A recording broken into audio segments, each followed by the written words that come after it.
एक जमाने में एक शहर में रहते थे एक डॉक्टर। वे एक अति उत्तम और दयालु डॉक्टर थे और अपने काम में भी बहुत अच्छे थे। सारे गांव वाले उन्हें बहुत पसंद करते थे और लोगों की मदद करने के लिए हर कोई उन्हें बहुत सम्मान भी करता था। एक बार देर रात को बाहर बहुत तेज बारिश हो रही थी और डॉक्टर के दरवाजे पर किसी ने दस्तक दी। जब डॉक्टर ने दरवाजा खोला, उन्होंने देखा एक आदमी पूरी तरह भीगा हुआ था और कांप रहा था। श्रीमान, आप कौन हैं? इतनी बारिश में बाहर क्या कर रहे हैं? कृपया मेरी मदद करें। मेरा घर यहाँ से बहुत दूर है और मैं बहुत बीमार महसूस कर रहा हूँ। मैं बहुत कमजोर हो गया हूँ। मुझे नहीं लगता कि मैं घर पहुँच पाऊंगा। कृपया मुझे आज रात यहीं रहने दें और मेरा इलाज करें। अंदर आ जाइए। आप आज रात यहाँ विश्राम कर सकते हैं। वो आदमी बहुत आभारी होकर अंदर आ गया, जबकि डॉक्टर ने उसकी सर्दी और फ्लू दूर करने के लिए उसे कुछ दवाई दी। दूसरे दिन सुबह उस आदमी ने डॉक्टर से कहा कि वो गांव का एक सोनार है और उसे अगर किसी भी तरह की मदद चाहिए तो वो उसके पास आ सकता है। सुनार ने डॉक्टर का शुक्रिया अदा किया और वहां से चला गया। कुछ दिन बीत गए। डॉक्टर अपनी दवाएं बनाने के लिए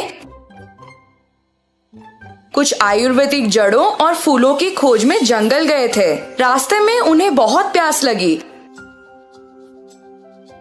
और वो एक कुएं के पास थोड़ा पानी पीने के लिए रुके। पानी पीते वक्त उन्होंने मदद की पुकार में कुछ आवाजें सुनी। जब उन्होंने थोड़ी दूर देखा तो एक विशाल पेड़ जमीन पर गिर गया था। ऐसा लगा कि उस पेड़ के पास से मदद के लिए आवाज आ रही थी, इसलिए वे उस पेड़ की ओर भागे। पेड़ के नीचे एक बाघ और सांप सभी शाखाओं और पत्तों के बीच फंस गए थे। कृपया करके मुझे बचा लो। मेरा पैर इस पेड़ के नीचे फंस गया है और मैं बाहर नहीं निकल पा रहा। कृपया मेरी भी मदद करें। मैं सभी शाखाओं में फंस गया हूँ और अपना रास्ता नहीं बना पा रहा हूँ। डॉक्टर जंगली जानवरों से थोड़ा भयभीत थे और मदद करने के लिए हिचकिचा रहे थे। चिंता मत करो, मैं तुम्हें नुकसान नहीं पहुंचाने का वादा करता हूँ। डॉक्टर ने बाघ पर यकीन कर लिया और पेड़ को उठा लिया। बाघ आजाद हो गया और डॉक्टर को उसकी मदद करने के लिए धन्यवाद कहा। यदि तुम्हें कभी किसी सहायता की जरूरत हो तो मुझे मदद के लिए पुकारना और मैं तुम्हें बचाने आ जाऊंगा। डॉक्टर ने बाघ को धन्यवाद कहा और सांप को बाहर निकालने लगे। जब सांप आजाद हो गया तो उसने भी डॉक्टर का शुक्रिया अदा किया और वही बोला, आपने मेरी जान बचाई है और मैं भी आपका एहसानमंद हूँ। यदि आपको कभी किसी सहायता की जरूरत हो तो मुझे बुलाएं और मैं आपकी मदद करने आ जाऊंगा। बाघ और सांप चले गए और डॉक्टर वापस घर आ गए। कुछ दिन बीत गए और डॉक्टर दवा बनाने के लिए जड़ों और जड़ी बूटियों को इकट्ठा करने के लिए फिर से जंगल गए। अचानक उन्होंने एक तेज आवाज सुनी और एक तेंदुए द्वारा हमला किए जाने वाले थे। डॉक्टर को कोई और भी शक्तिशाली प्राणी की जरूरत थी। उन्हें बाघ का वादा याद आया और उसे मदद के लिए पुकारने लगे, बाघ, बाघ बचाओ मुझे। बाघ ने डॉक्टर की पुकार सुनी और दौड़ते हुए उन्हें बचाने के लिए आया। उसने तेंदुए को डराकर वहां से भगा दिया। बाघ ने डॉक्टर को उसकी गुफा में आने का न्योता दिया और कहा कि उसे बहुत खुशी हुई कि उन्होंने उसे मदद के लिए पुकारा।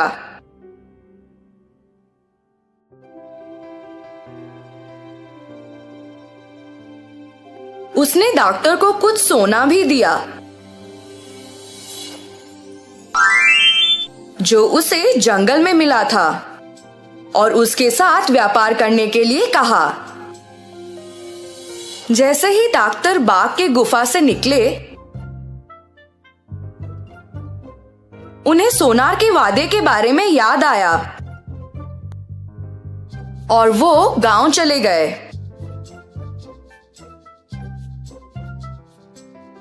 उन्होंने वो सोना उस सोनार को दिया और कहा कि बाघ ने उन्हें दिया है। उन्होंने सोनार से पूछा कि क्या वो सोने के बदले में उन्हें पैसे दे सकता है। सोनार ने वो सोना पहचान लिया कि वो सोना राजा के बेटे का था। राजकुमार एक दिन शिकार करने निकले थे पर कभी वापस नहीं आए।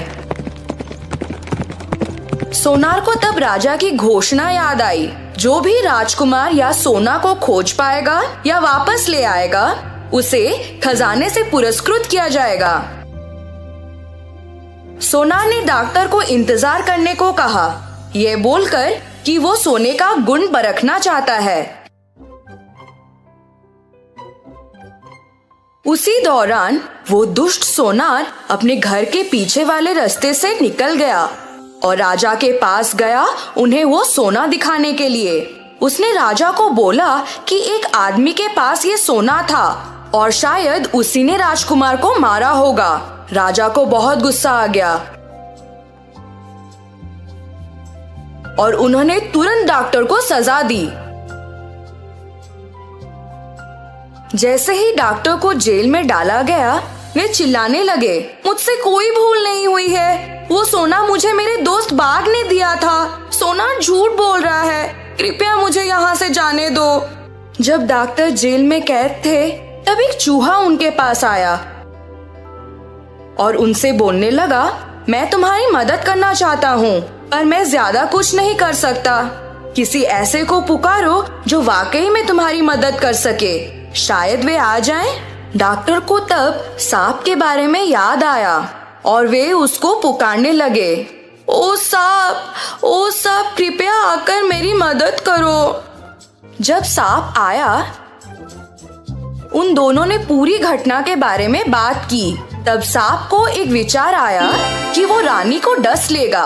क्योंकि मैं एक अपूर्व और जहरीला सांप हूँ, इसलिए कोई अन्य डॉक्टर मेरे काटने का इलाज नहीं कर सकता है। मैं जाकर रानी को काट लेता हूँ। उसके बाद आप उनकी सहायता करने का प्रस्ताव दें। ये बोलकर कि एक डॉक्टर के रूप में आपके पास अच्छे कौशल हैं। आप राजा के रक्षक तक पहुँच सकते हैं और कह सकते हैं कि आप रानी को बचा सकते हैं।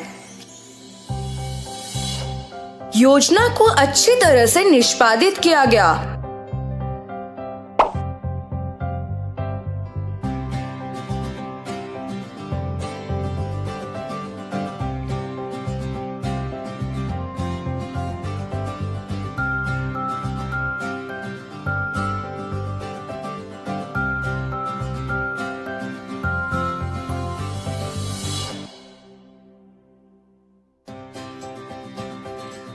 और राजा डॉक्टर से बहुत खुश हो गया। उन्होंने डॉक्टर से कहा कि उन्हें जो भी प्रसन्न हो वो उसकी मांग कर। किंतु डॉक्टर ने कहा, मुझे कुछ नहीं चाहिए। उस सोनार ने आपसे झूठ बोला। मुझे वो सोना मेरे बाघ दोस्त ने दिया था। कृपया करके आप उस सोनार को सजा दें। राजा को बहुत गुस्सा आ गया और उन्होंने डॉक्टर को छोड़ दिया। किंतु उस सोनार को बंदी बना लिया। तो बच्चों, हमने क्या सीखा? हमेशा हर एक वादे या इंसान पर भरोसा नहीं करना चाहिए। किसी दूर गांव में भूषण नाम का एक व्यक्ति रहा करता था। भूषण इतना दान पुण्य करने में विश्वास रखता था और हर कोई उसकी बस तारीफ करता था। भूषण के पास भले ही अपने खाने को कुछ न हो, लेकिन वह दान पुण्य करने में कभी पीछे नहीं हटता। एक रोज सुबह सुबह भूषण खाना बनाकर जैसे ही खाने बैठा, उसके दरवाजे पर एक साधु का आना होता है कुछ खाने को दे दो बेटा, कल से भूखा हूँ, कुछ खाया पिया ही नहीं है और अब तो चला भी नहीं जा रहा। अरे साधु जी, आप अंदर आइए और मेरे साथ बैठ के खाना खा लीजिए। अरे इतने खाने से मेरा पेट नहीं भरने वाला। कोई बात नहीं, मैं आगे मांग कर खा लूंगा। तुम खाना खाने बैठे हो तो खा लो बेटा। अच्छा साधु जी, यह खाना आप ही खा लीजिए, मैं भूखा रह लूंगा क्योंकि रात में मैंने खाना खाया था। इतना कहकर भूषण अपनी थाली उस साधु जी की तरफ बढ़ा देता है। साधु जी भी खाना देखकर दोनों हाथों से जल्दी जल्दी खाने लगता है और खाना खाने के बाद साधु जी भूषण को ढेर सारा आशीर्वाद देते हुए कहते हैं, भगवान तुम्हें हमेशा खुश रखे बेटा। तुमने अपने हिस्से का खाना मुझे खिलाया है। आजकल ऐसे दानवीर लोग मिलते ही कहाँ हैं। तुम्हारा भला हो बेटा। इतना कहकर साधु जी वहाँ से चले जाते हैं। लेकिन भूषण को भी भूख लगी थी। अब वो रसोई में जाकर रसोई में रखे डब्बे को देखने लगता है जिसमें अन्न का एक दाना भी नहीं था। चलो कोई काम देखता हूँ, कहीं से खाने पीने का बंदोबस्त तो हो जाएगा। बस उस बेचारे का पेट भर गया, मुझे बहुत सुकून मिल रहा है। अब भूषण घर से निकलता है। तभी उसे गांव का मदनलाल देखकर अपनी पत्नी से कहता है, अरे कब से यह अनाज की बोरियां अकेले ही उठा रहा हूँ। अभी भूषण को बुलाता हूँ, तुम देखना वह कैसे मेरी मदद करेगा। उसे तो वैसे भी लोगों की मदद करने का भूत सवार है। खुद भले ही जेब में फूटी कौड़ी ना हो लेकिन बड़ा दानवीर बनता है। अब मदनलाल भूषण को आवाज लगाकर बुलाता है, अरे क्या हाल चाल है मदन भाई, सब ठीक तो है ना? ये अनाज की बोरियां खेतों से ला रहे हो क्या?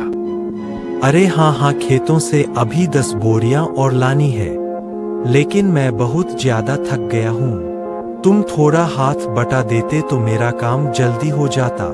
अरे क्यों नहीं, चलो चलो, मैं आपके साथ मिलकर खेतों से आपके घर तक बोरियां पहुंचा देता हूँ। बड़ा ही बेवकूफ है और इसे बेवकूफ बनाना भी आसान है। चलो इसी बहाने मेरी मदद हो जाएगी और थोड़ा आराम भी मिल जाएगा। इतना कहकर मदनलाल भूषण से अब कई सारी बोरियां खेत से घर रखवाता है। लेकिन भूषण तो भूखा था, उसे भूख भी बहुत तेज लग रही थी। अब बोरियां रखने के बाद मदनलाल भूषण से कहता है, बहुत बहुत शुक्रिया भूषण भाई। अगर तुम ना होते ना तो मुझे यह बोरियां ढोते ढोते रात हो जाती। कई घंटे बोरियां ढोने के बाद भूषण थक जाता है और अब वह उधार लाला की दुकान से राशन लेकर खाना बनाकर खाता है। अगली सुबह उसके दरवाजे पर किसी के रोने की आवाज आ रही होती है। भूषण नींद में होता है और दरवाजा खोलता है तो देखता है उसका पड़ोसी बिरजू अपनी पत्नी को पीट रहा है। अरे अरे बिरजू, तुम अपनी पत्नी को इस तरह क्यों मार रहे हो? अरे क्यों न मारूं मेरी पत्नी, मेरी मर्जी। तू कौन होता बीच में बोलने वाला? देख बिरजू, ऐसे सुबह सुबह मारपीट करना सही बात नहीं है। पूरे गांव के लोग इकट्ठा होकर यह सब देख रहे हैं, यह अच्छा है क्या? अरे भूषण बेटा, तू भी किसे समझा रहा है? इसे समझाना मतलब अपना सिर दीवार पर मारने वाली बात है। जरूर सुबह सुबह चमेली से पैसे मांगने के लिए लड़ रहा होगा। पीने को पैसे नहीं होंगे ना इसके पास। अरे बुढ़िया चुप कर, ज्यादा बोलने की जरूरत नहीं है। आजकल के बच्चों को तो अपने से बड़ों से बात करने की तमीज ही नहीं है। अरे मैं तो तेरी माँ की उम्र की हूँ और तू है कि मुझसे बदतमीजी से बात कर रहा है। लेकिन मैंने तो नहीं कहा आपको कि मेरे बीच में बोलने के लिए। इतना कहकर बिरजू फिर से अपनी पत्नी चमेली को मारने लगता है। लेकिन भूषण से यह सब देखा नहीं जाता और वह बिरजू का हाथ पकड़ लेता है और उसे एक जोरदार तमाचा लगाता है। यह देखकर सारे गांव वाले ताली बजाने लगते हैं। बिल्कुल ठीक किया, ये इसी के लायक है।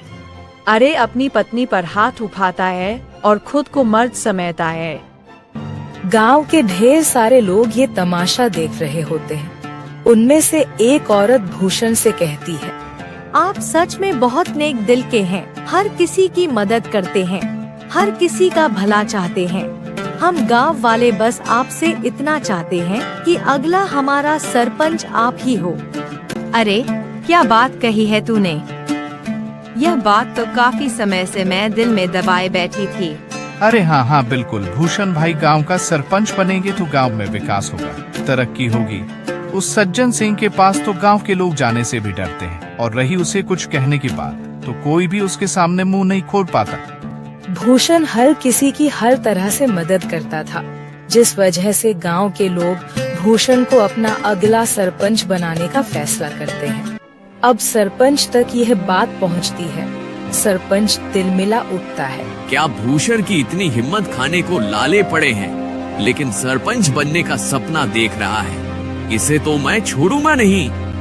अरे हाँ मालिक, और तो और गांव वाले कह रहे हैं कि चाहे कुछ भी हो जाए सरपंच तो भूषण ही बनेगा। अब आपको ही कुछ करना होगा, वरना भूषण आपकी गद्दी लेकर ही मानेगा। सरपंच अब सोच में पड़ जाता है कि वह ऐसा क्या करे जिससे उसके रास्ते का कांटा भूषण हमेशा हमेशा के लिए इस गांव से चला जाए। अगले चुनाव में गांव के लोग भूषण को सरपंच बना देते हैं।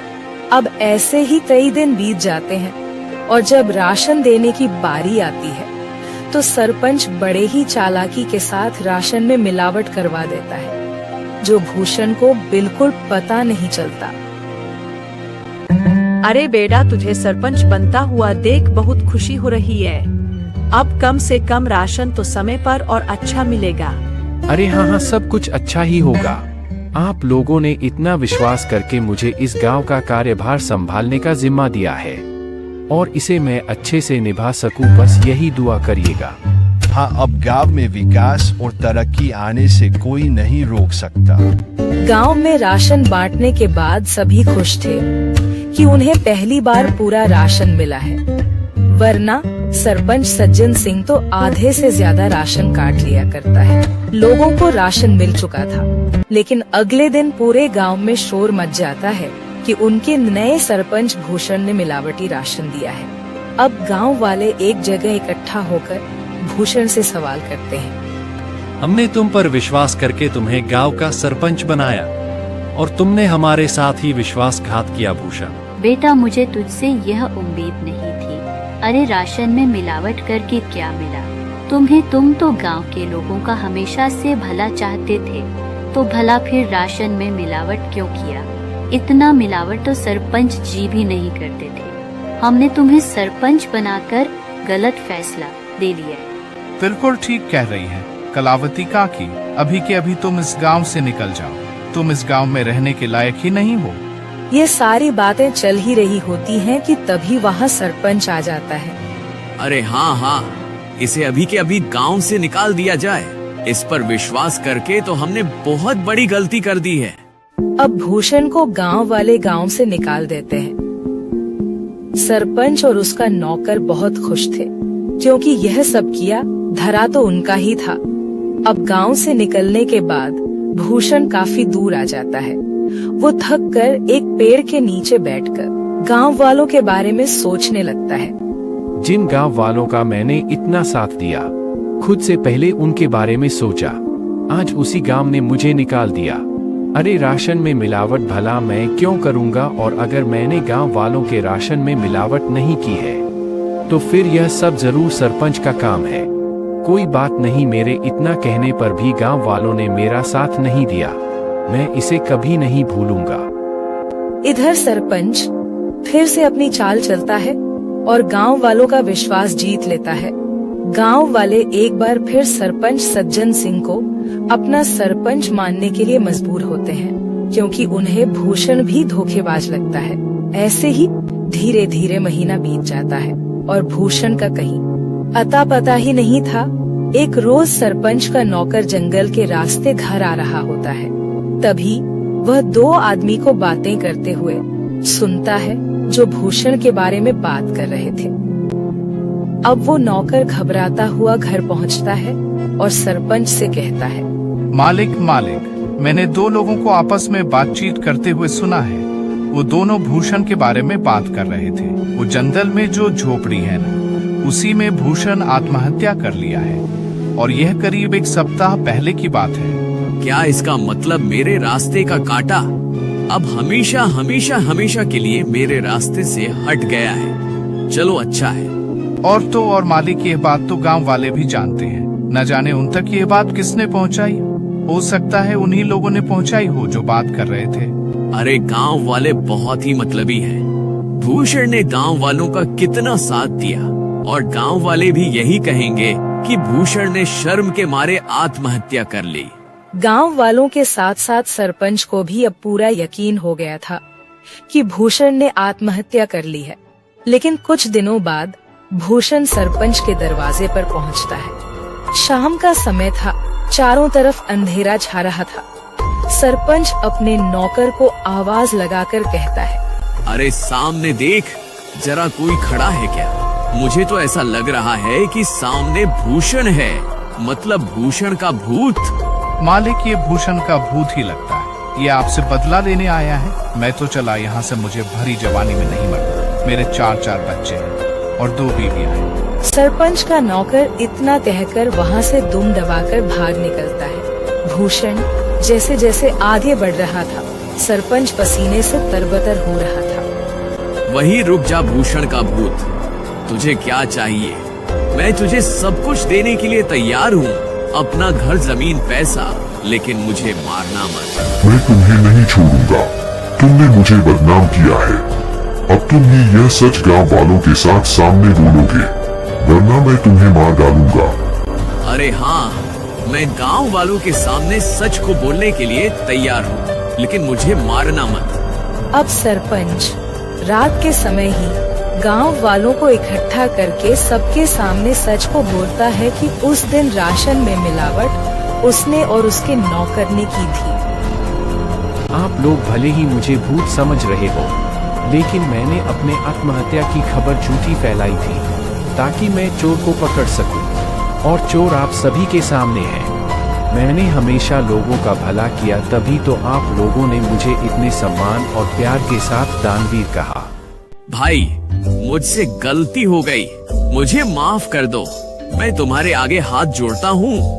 अब उसी वक्त गांव वाली सरपंच को गांव से निकालकर सरपंच की जगह भूषण को गांव का सरपंच बनाते हैं और भूषण से माफी मांगते हैं कि वह सरपंच की बातों में आ गए थे और उन्होंने बिना सोचे समझे उसे गांव से निकाल दिया था। ऐसी और वीडियो देखने के लिए हमारे चैनल रंगीन कहानियां को सब्सक्राइब करें और बेल आइकॉन दबाएं ताकि आपको हमारे वीडियो के नोटिफिकेशन मिलते रहें। धन्यवाद।